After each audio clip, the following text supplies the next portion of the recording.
Good evening. Welcome to another episode. Obviously, please do subscribe, share, comment, you name it. Obviously, we have hit over 1,000 videos now, which is brilliant. Today, we're going to talk about how to embrace self-love. So, obviously, we've got Nick. How are you? Yes, good. Thanks. Good to be here. Good to see you all. That's good. We've got Natalya Bleau. How are you? I'm good, thank you. That's good. We've got Manic Ashley Balza on the road. I am not a manic. I am great. How are you? I'm good. I'm excited. Yes. And we got Christine Malek. How are you? I am awesome, Adam, and hello, everyone. Thank you. That's good. We were supposed to have Annette Chiappe, but she's not here as present. From Canada. Hi, Kerry. Hope you're well.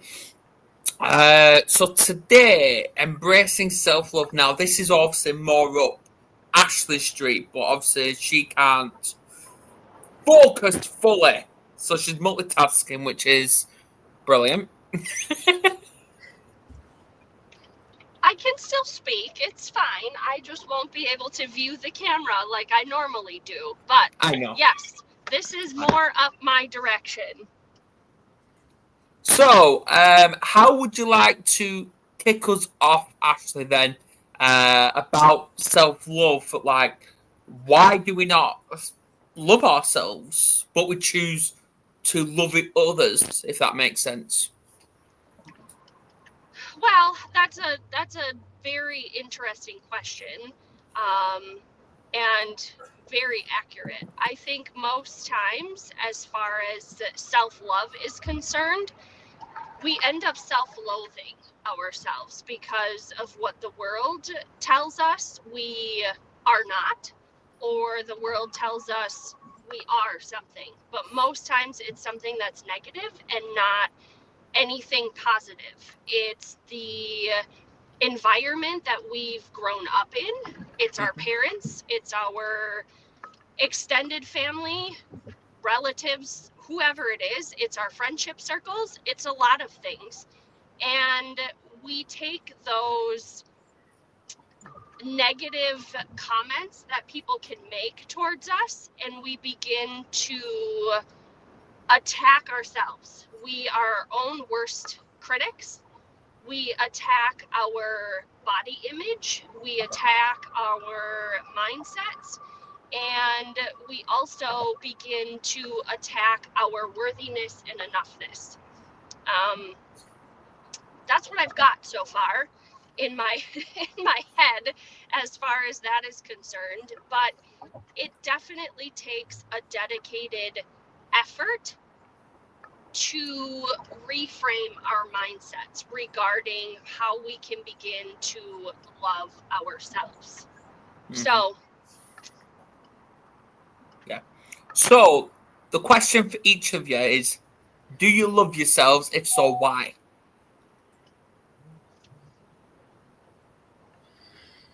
Nick? Yeah, I think following what Ashley said, I think generally, human beings are quite critical of ourselves. I think especially nowadays, when with the whole social media, we're comparing ourselves to other people. We should be often we should be achieving more, doing more, be better. And I'm no different. I think I am quite by nature. I've always been quite sort of inward looking and sort of self-critical in that. Am I doing enough? Am I where I should be? Am I with different aspects of my life? But I think fundamentally, if we need we need all that to start with ourselves. We need to love ourselves. We can't rely on needing other people to love us. We have to love ourselves. That's all come from ourselves, and it's like self-care, self-love. We have to look after some number one so that we can be the best we can. We can't just rely on having other people. It's all got to start ourselves. And for myself, definitely, I over the years realize that that I need to look at ways to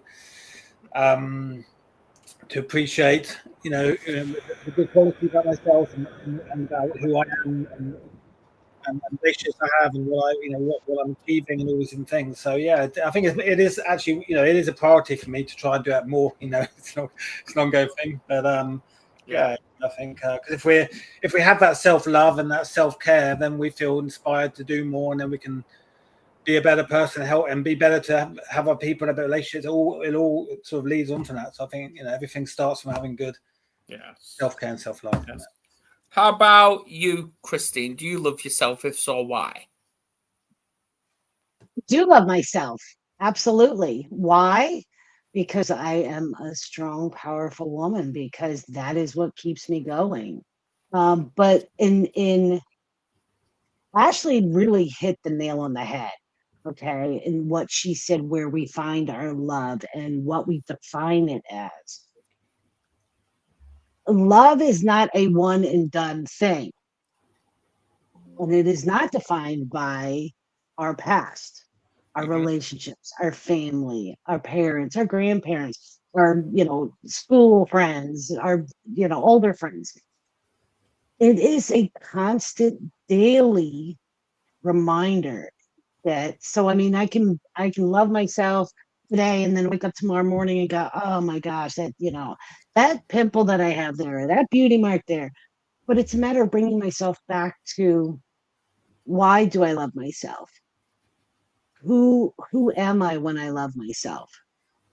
And to not take into consideration all those areas that Ashley pointed out that made me who I am today. Because who I am today is now who I say I am. Yes.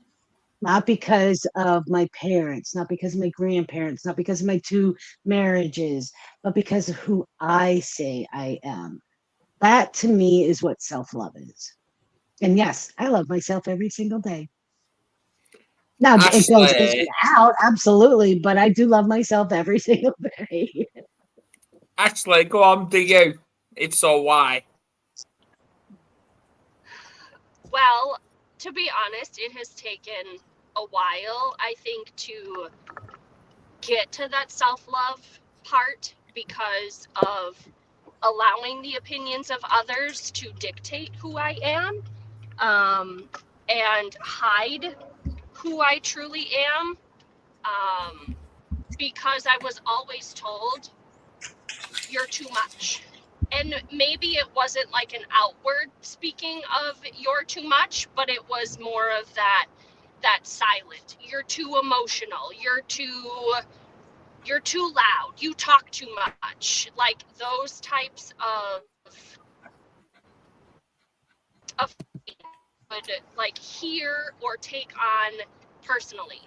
So I would say probably just recently, within the last maybe 6-ish months, I've had to really reframe that and remember who I am, that I am a powerful creative being, and really tell myself, like, I love my body, whether or not I like myself in the moment or like my body in the moment, it doesn't matter. My body was created perfect. My body has birthed 6 babies. Like, my body has done so many powerful things, and I need to love it in order for it to continue performing in the way that I want it to. So I've even had to tell myself out loud, and just recently I did this when I was on a walk, but telling myself in like a voice note, like, I love you. I love my body. I love my powerful creative nature, like, and just reaffirming myself, because again, it's easy to get trapped in the opinions of others, whether we want to say that, oh well, the opinion of others, like, who cares, it's their opinion, it doesn't matter. But when it's those that are close to you, or you feel like should be the ones that love you the most, and they're the ones that are beating you up verbally the most, or even in a mental way, it's hard not to get caught up in the opinion that they have of you. because that's just our human being nature.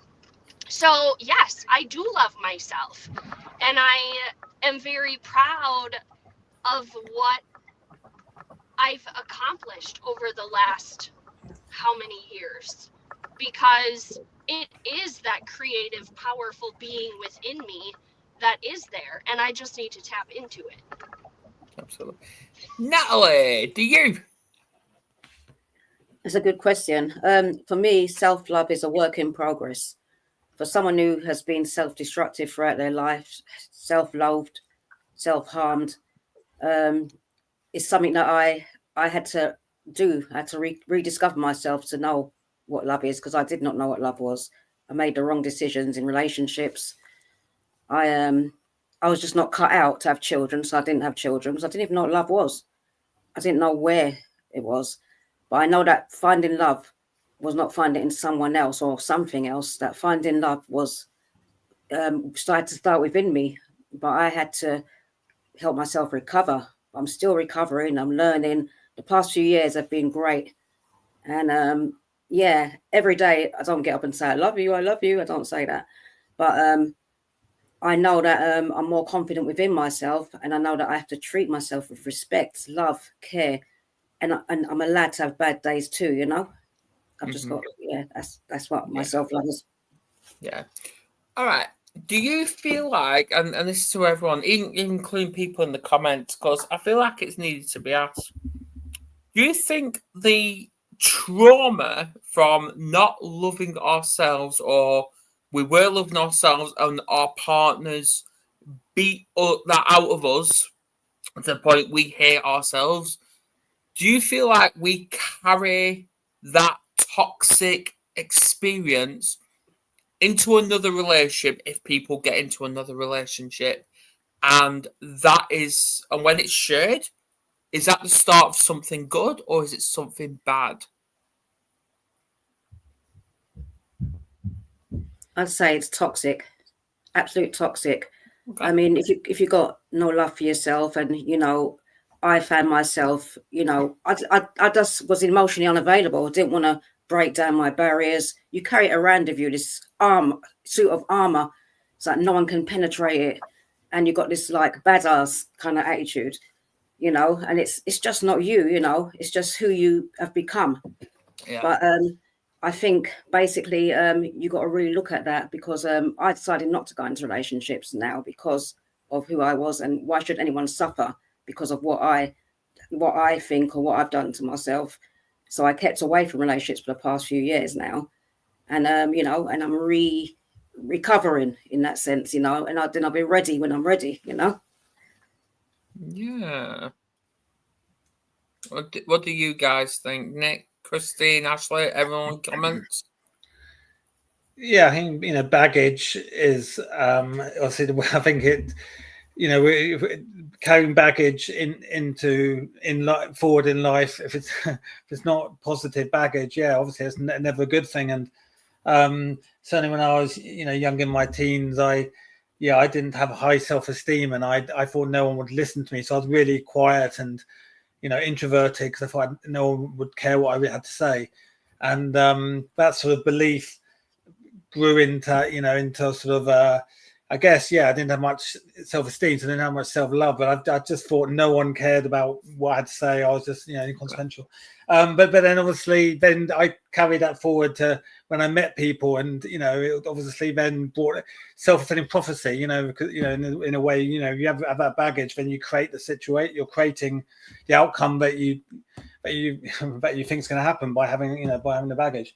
But then just obviously I think with me it took when I saw that that people that I was meeting people who did take an interest in me, things started to change. I thought, well, I started to realize, and it was the start of the journey of realizing, well, but people did care what I thought, and then my confidence grew, and then I then obviously did then my first relationships when I was in my 20s, I had loads of baggage, and that I think in some ways doomed my relationships to start with, but I think obviously having baggage, whether it's from your own internal doubts and criticism, or whether it's from a sort of traumatic situation is never a good thing. But how do you sort of move on from that, and don't let it affect, important relationships moving forward. So, yeah, it has certainly held me back for a long time. What about you, Christine? I got this image. So your question was, if I heard you correctly and remember correctly, your question was that if we were in a toxic relationship or had that no self-love relationship, where does that go on the next one? Okay. Yeah. And I immediately got this picture of, this is going to sound really crazy, but I immediately got this picture of, those guys in toxic suits, okay, that go into a radioactive site or some sort of, airborne disease. Okay. They immediately, when they come out, what do they have to do? They have to wash all of that off of them. Okay. They strip completely naked. They get showered. They get all that toxicity off of them. That was the vision that I got. And I really resonated with it, because that is how we go into our next relationships. If we don't, first of all, if we don't even recognize that we were in that toxicity, okay, or thought that it was just them, that other person, okay, and then we have some of that toxic fume still on us, in us, okay, and when we go into another relationship, of course, just like Nick said, that we bring that with us. We bring those spores with us. As Ashley stated earlier, if we don't clear and wash away all those things that we grew up with and brought us to this point, then yes, we're definitely going to bring that into the next relationship and every relationship thereafter. And even if we are reconnecting with family members, because we think we're fine and we think we're healed and we think we're washed from all that toxin, we're not.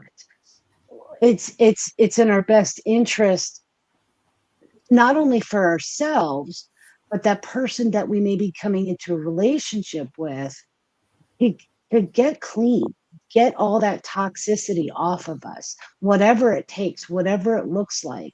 Self-love is not just, it's not just, it's mind, body, and soul. It's all three areas of our life, where we self-love. So if we don't have all that in us, or there's our mind may still be a little toxic, or our body may still be a little toxic, and we don't heal, in today's world, we now heal. So if we don't heal from all that, yes, you're going to, just like Nick said, it's baggage.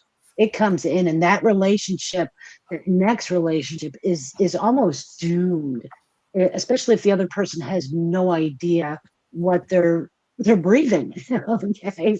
If they're breathing those toxic spores just from something you say, they have no idea how to act. They don't know how to take that. So we actually go and learn how to heal from these toxic relationships in the mind, body, and soul. Exactly. Yeah. Yeah. Obviously, we've got a couple. What's that? What about you, Adam? I think you've got your thoughts, on this. Do you with trauma? I believe it could actually become toxic from the get-go. Why I'm saying that is because if you're speaking to someone that you want to grow to connect, you're going to have that boundary that is very stubborn to basically fuck off. And it's going to keep remaining there. And that's going to be tigging on you for a long time. And it's that inner voice basically stating, even though that person's probably talking to you right, treating you right, you're going to have that negative voice saying, they're not for you. They're not for you. And and when you learn to believe that from your past experience, you portray of that on that person, they're either going to bring them closer or they're going to say, yeah, see you later, I can't bother with this. So things can get toxic. What do you think, Ashley?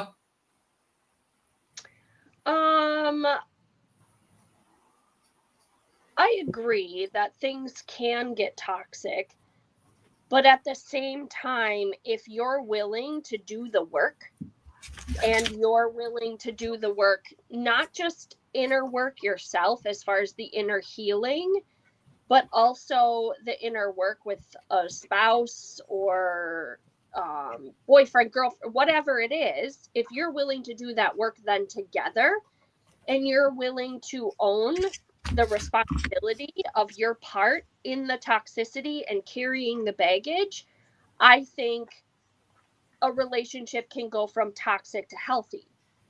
But again, it depends if you're willing to do the work. Because my husband and I have been together for 20 years. We came with we were high school sweethearts.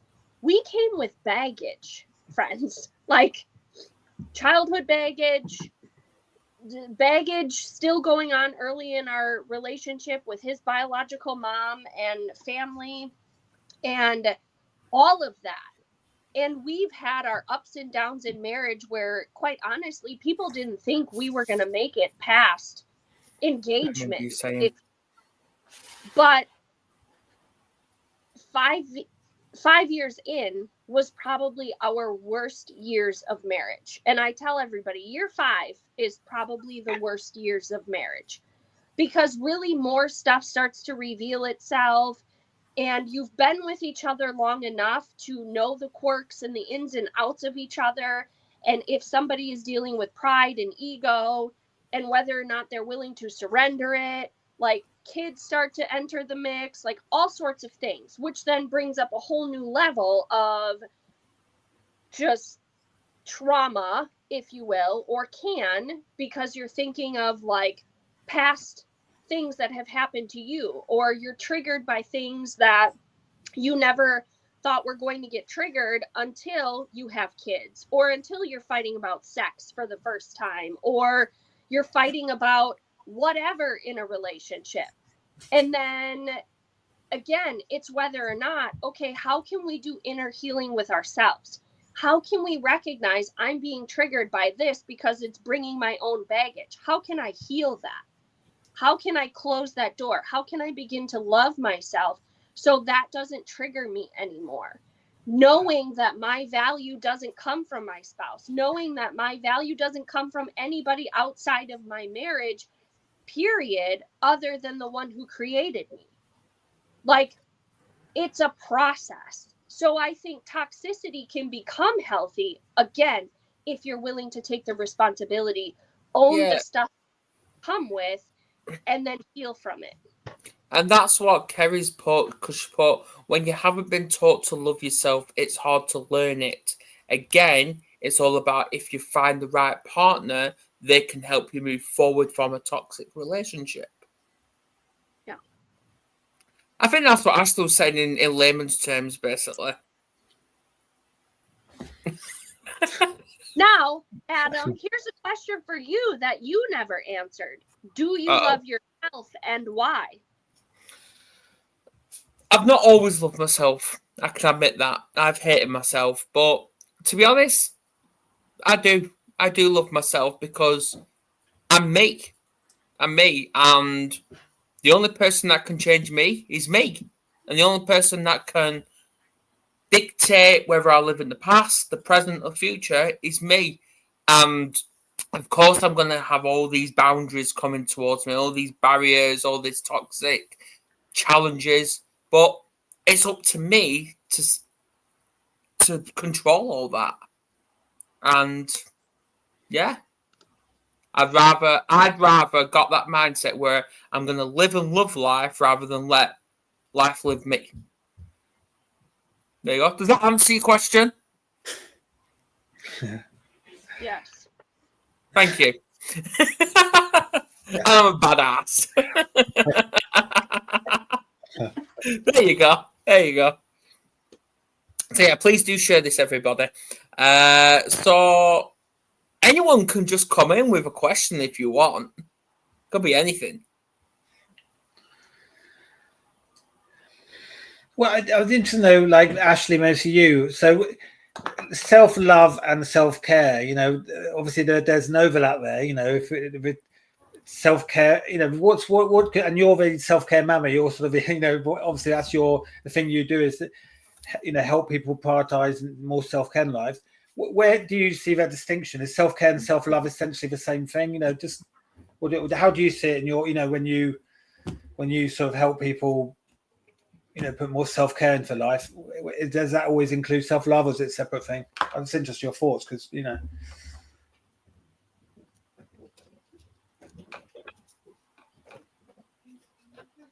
That's a very interesting question, Nick. The way I see it, the two are separate. Okay, self-care is taking care of the mind, body, and the soul, and just kind of like Adam pointed to. Okay, self-love goes deeper than that.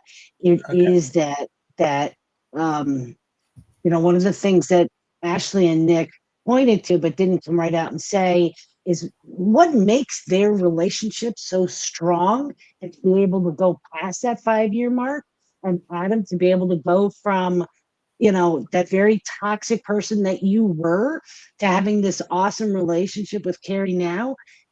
And you too, Ashley, I can hear it in what you say, is you guys communicated.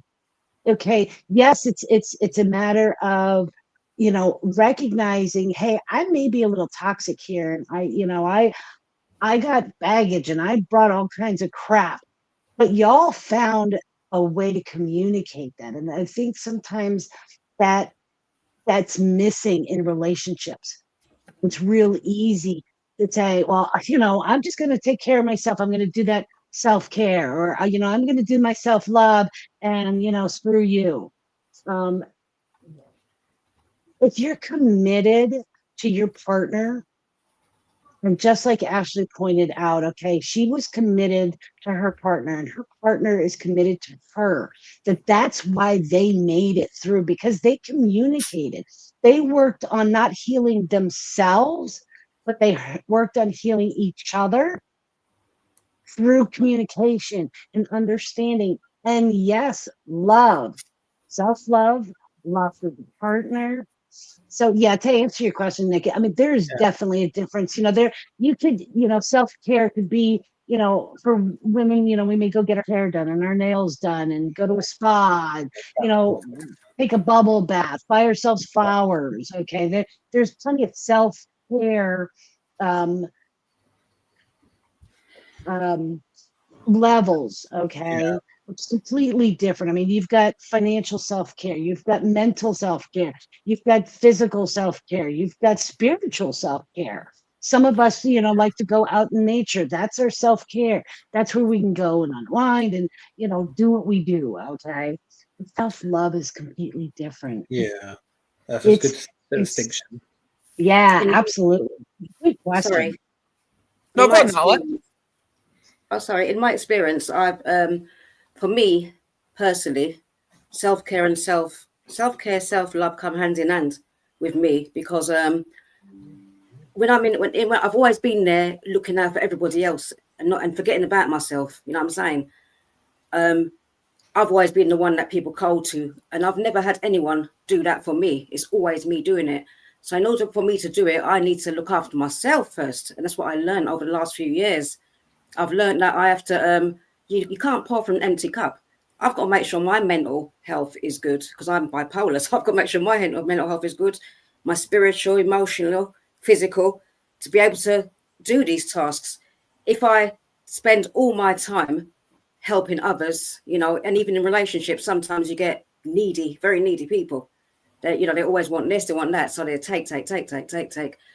And you'll just give, and you get nothing back. And I'm not talking about finances or anything like that. I'm talking about love, respect, this and the other. And then you're exhausted by the end of the time, and there's no one to pick you up. You're just left, as you are. It's so unfair. So yeah, for me, it's self-care and love for me has to go hand in hand now. I've learned so much through my own experiences. Yeah, and that's what it is. It's just an experience. But it's how we learn from that, because it's a lesson. Do we live in the past and affect our future partners, whatever? Or do we, which then from that vicious cycle, that cycle of trauma, will have an impact on our kids? If they get into relationships, which my kids will never be, anyway. But yeah, but it is, and it's like what Martin's just put. Glad to see you, buddy. Loving myself has been about removing all my addictions and living a peaceful life. Because addictions don't just have to be like drugs and alcohol. It can actually be about love as well, can't it? That can be an addictive behavior. So we've not talked about before. I'd like to hear your definition, or at least your experience of the addiction of love. Addiction of love. Oh, here we go. Pressure, Adam. It's when you see all these people constantly trying to make themselves look good. I'd say I'm probably going to go on a rant here, or probably going to get judged. I don't know, but I'm against the people that, when they're born beautiful, whatever, they get plastic surgery, for example. So like too much of it. It's like, why would you do that? Is that too much love, or is that covering up for something? I say vanity is one of the 7 deadly sins, isn't it? You believe it? Do that make sense? Because Ashley's looking at me thinking, you just shut up. Yeah, but when you start that kind of thing, it is an addiction as well, funny enough. It can be. I know someone who does Botox all the time. The minute they get a crease, I've got to put that, fix it. Now, the downfall of that is when you run out of money, your face is going to collapse anyway. So, you're better off as you are. So it's an addiction because you'll never stop doing it, and you always feel imperfect. You always find something about yourself. Do more and more. Everyone's got a little bit of body dysmorphia, haven't we? I think Ashley's remaining on mute because she doesn't want to say something about this topic. It's interesting. I think with addictions, you always, often you can want to do more and more. And with example beauty, whatever you have done, you still think you're not quite perfect enough. You're not need more treatments. Exactly. I think whatever the addiction is, I think that's the trouble, isn't it? It's never enough. You need to have more. The cravings increase, don't they? Whatever it is, it's and this is why, and I don't think people are going to agree or disagree with me on this, but when people keep saying what you see is what you get, I think that's a load of bullshit, because beauty comes from within. No, definitely. It does, but beauty is in the eye of the beholder as well, isn't it? So they say. Well,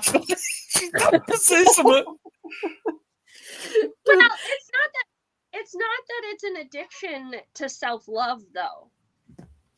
That's the thing. It's not an addiction to self-love. It's a struggle with body image. And they feel like they're never going to be good enough. It's not just self-image, but it's their worth and their identity. So it's a lack of love for themselves. So they think, if I just do this procedure, or I just get this Botox and, shave a little off here and shave a little off there or whatever, that somebody is going to love me, because they don't love themselves. So I wouldn't say that that's an addiction to self-love. That's a self-loathing. It's an addiction to disforming and disfiguring their body. They just don't see it that way. That's how I see that. But like anything, as we've talked about in the past, like anything can obviously become that addiction. Even quite honestly, self-care could become an addiction. It could become an addiction in that negative way. It could become that selfish mindset and attitude towards it. But I like what you said, Natalie, as far as it being hand in hand.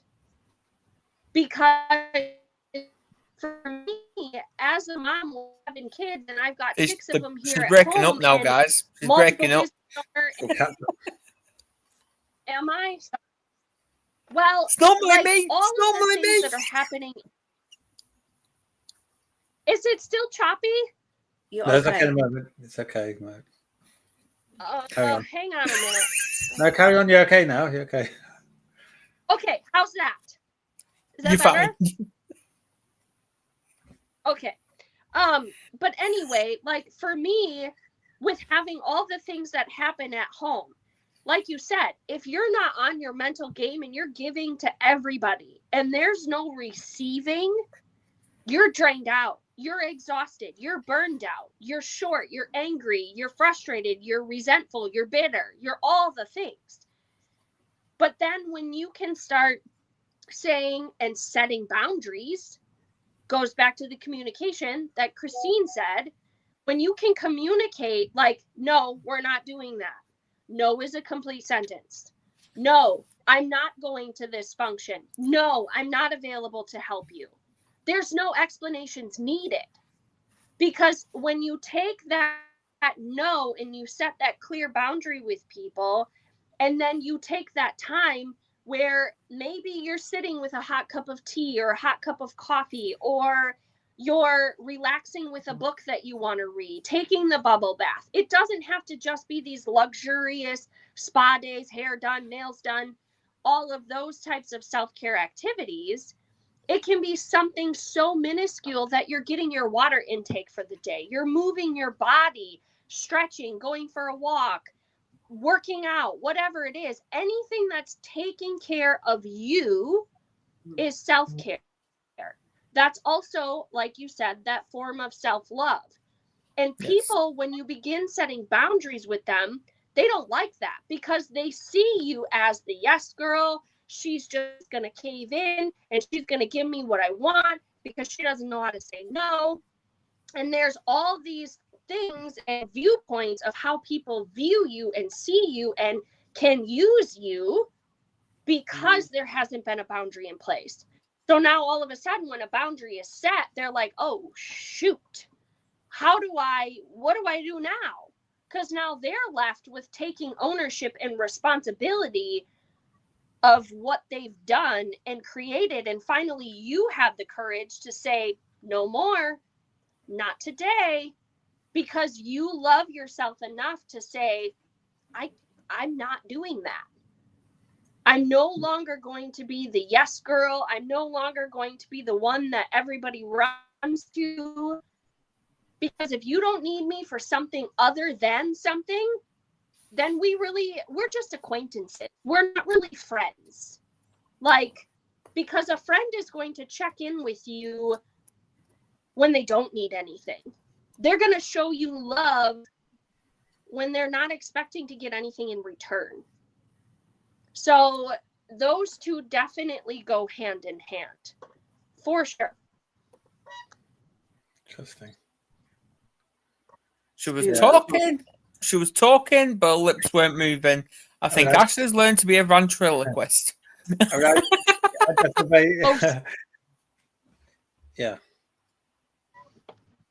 I'm joking. Right. I want to pick on females here with this next question. Now, obviously, I'm not saying all females. I'm not being sexist or anything like that, but most females, when they're seeking that next love, they want a particular guy.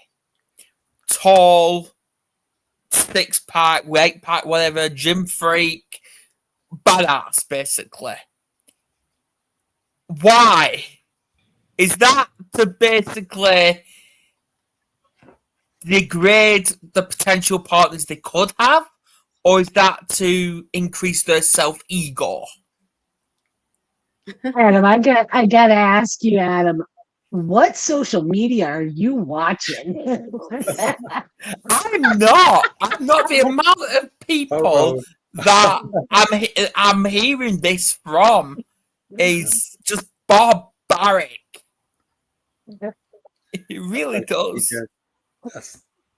Oh my gosh, I can't believe you actually said that question. Well, I have to put it to rest because perfect guy doesn't exist. It's what you see. Accept that individual. They love you for you. well, as a teenager or maybe in my early 20s, I was a bit shallow, which we are when we're, us girls.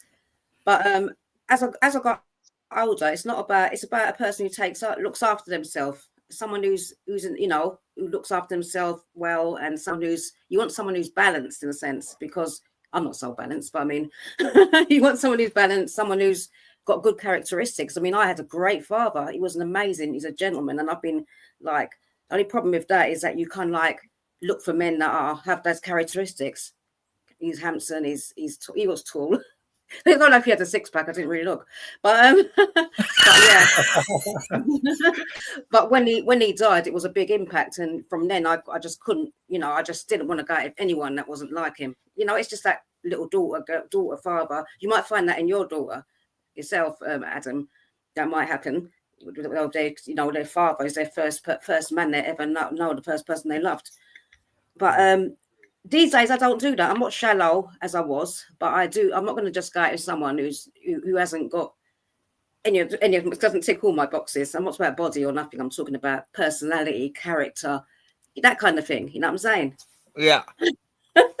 Exactly. What social media am I watching? Christine Malek. Come on. But the way you need to look at it as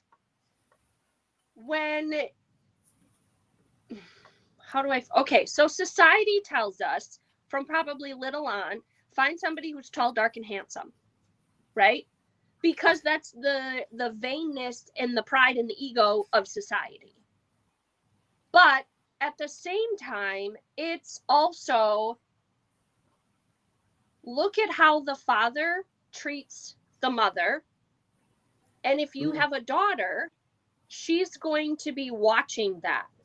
So she's going to look for a man that treats her the way her father treats her mother. So at least that's how it should work, but that's not how it always works. Nope. So if you have a husband and a wife who can have healthy communication, who can have healthy conflict with forgiveness and taking responsibility and ownership, and a man who has character, not just personality, but who is filled with integrity, who also maybe wants to take care of his self-image. You hope so. But at the same time, that's what she's going to look for. Because if he's being verbally abusive, physically abusive, all the things, that's what her identifying factors are going to be when she looks for a man. This is how a man is supposed to treat a woman. I'm supposed to get beat. I'm supposed to get yelled at. I'm supposed to have, that's just how it is. So it misshapes her view of how a man is supposed to treat a woman.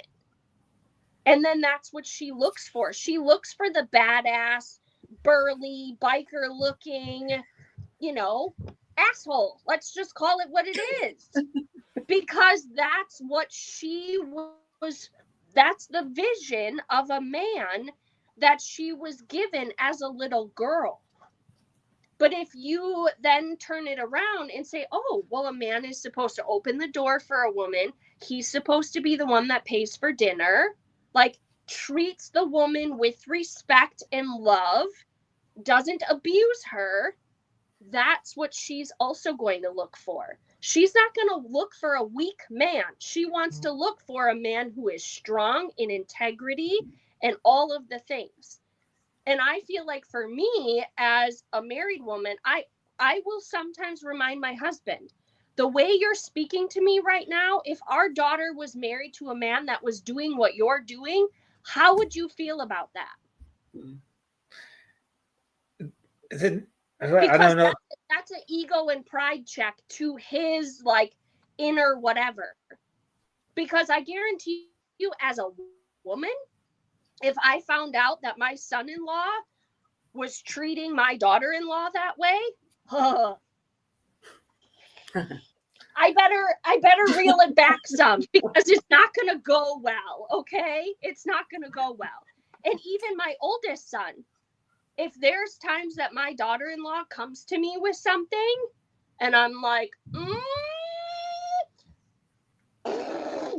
like I want to like verbally just poof at him. Like, what are you thinking? You weren't raised that way, right?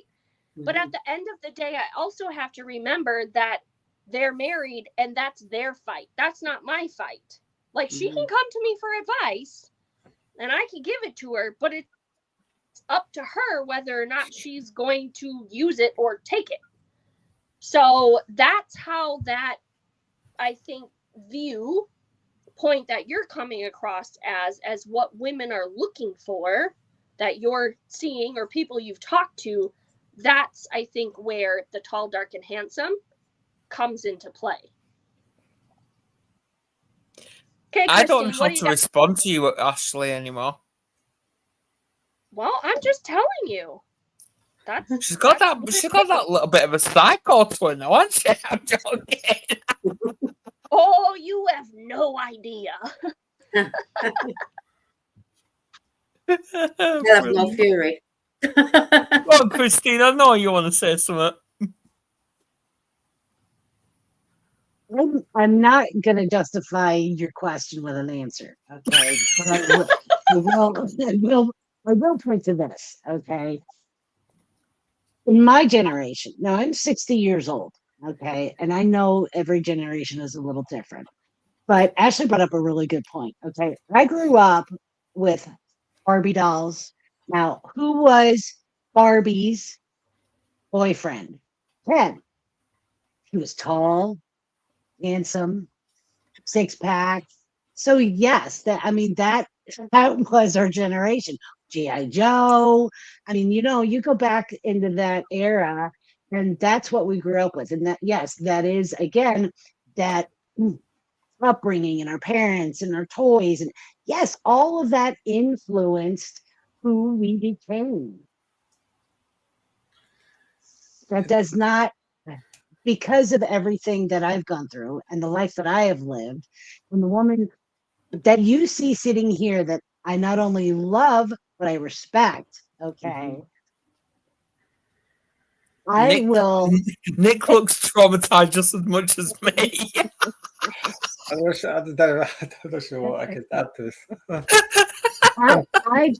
I don't look for a man just based on his looks, okay? Natalie pointed to, okay, good. His character, his integrity. Does his actions match his words, okay?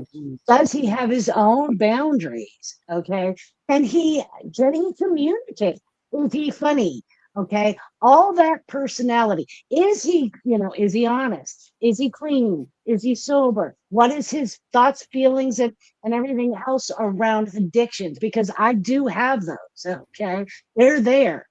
I'm clean. I'm sober almost 9 years, over 9 years now. Okay, but they are part of, I will not drink. I don't even want to, I won't do any drugs. It's not even part of it. Okay. So that substance that I look for better be a hell of a lot more than just looks, 6-pack, tall, dark, handsome. And yes, every girl also had that father figure in her life, whether it was her actual father or somebody else. Especially my generation. We had those father figures. Could have been an uncle, okay? Could have been our own father, could have been a grandfather. We have those, but we are so educated in this day and age. We don't have just TV and radio, because that's all I grew up with. 3 channels and the radio. That was it. Okay. We have Nick, so please much respond, because I ain't got a clue what to say now to these women.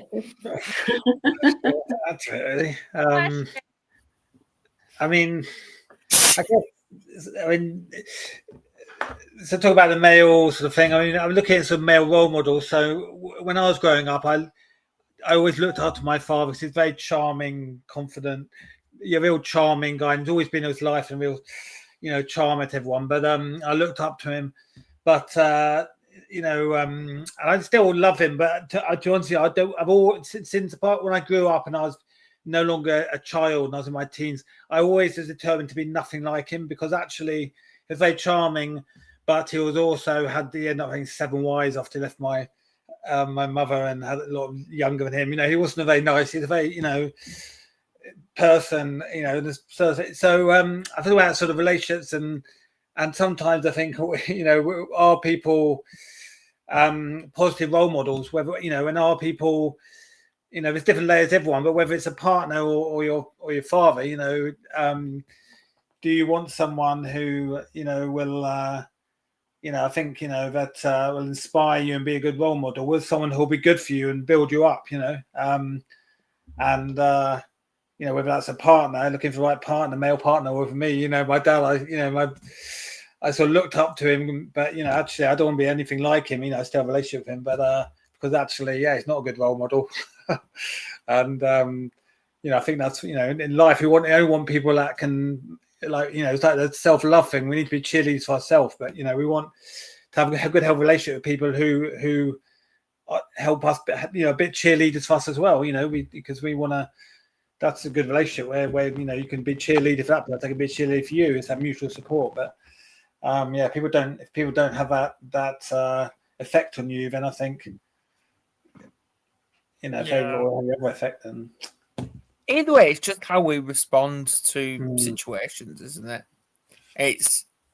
We need to learn to love and appreciate and accept ourselves before we can love anyone else. That's the prime purpose of it all. So I agree with that, but that's just like even with myself, like if I'm to go in another relationship, when I was going in relationships, I always you take time out, you reflect, you see where you've gone wrong, you see where they went wrong, and and then you have the tick box here again. There you go. What you don't want, what you don't want. Then once I mean, married couples, Ashley, you're married 20 years with your husband. That's awesome. yeah, Ashley, come back in. Yeah, she's lost all sound. But it doesn't happen for everybody, Sometimes we have to go through many frogs before we find the prince. Or princess. Or princess, yeah. I'm gonna regret. Actually, I don't even have any regrets, but I'm just gonna get it thrown at me now, aren't I? Push me under the bus, ladies. Why don't you?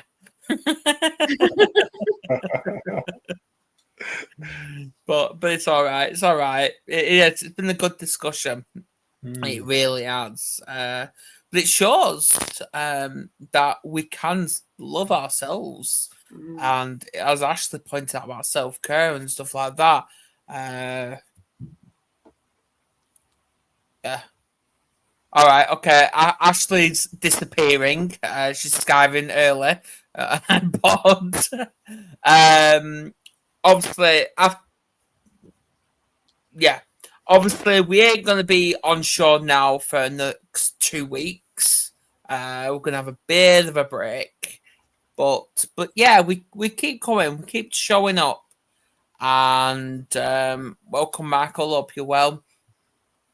But yeah, let's just get rid of the Ken and Barbie scenario, because that's just no. Yeah, moved on from it. Why? Just why? But yeah, please do subscribe and share, everybody. Obviously, I'm gonna download the clips over the weekend. Tag everyone who I need to tag, and yeah, I love the clips. They're great, aren't they? Yeah, I think they're clever, brilliant. They're the best bits, like highlights, like the best bit of a movie, like just. Exactly. Yeah, so over the weekend, guys, keep an eye on Instagram, which is MHWarrior2020, YouTube, which you should be subscribed already, and Facebook Reels. Keep an eye on that. I would say I post them on an app called Nextdoor as well, but my account's been suspended for 3 days. Okay. So yeah, I've I've been saying things again. I don't know. But let's not go down that rabbit hole. So yeah, Kerry's going to shout something, but anyway. So thanks for coming on, everybody. Thanks, Nick, as usual. I know you're back in 3 weeks. Natalie, great to have you as always. Please do come back. And as well, Christine, you're back in 3 weeks as well. Yeah. Good seeing you. Thank you, Christine. Adam. Yeah, Thank so you, you obviously in the next couple of weeks, I'm going to upload an old show for you all to look at. But let's just see what is happening in 3 weeks. Connecting to your intuitive inner voice. Now, we've all got one of them. So come back then. Yeah, that's a great session tonight. I think, you know, we all need a bit more love and give more love. You know, it's such an important thing, you know, and I think this is really, it's really good. I really enjoyed tonight's session, you know, like, with, you know, you know, with my, you know, I have a 9-year-old son. I love him to bits. And I think, you know, the greatest feeling I get is when I'm with him and just, you know, feeling being with someone I love so much. And I think, you know, that is what, you know, life should be about, you know, being able to express love to friends, partners, people you care about, and to yourself, obviously, you know, but it's not always easy, but, you know, isn't that the kind of the point of everything? So yeah, absolutely. Right, I'm going to end this stream. Please do share, everybody, and yeah, we'll have a chat, Nick, off camera if you want. So yeah, so see you later, ladies, and stop bullying me.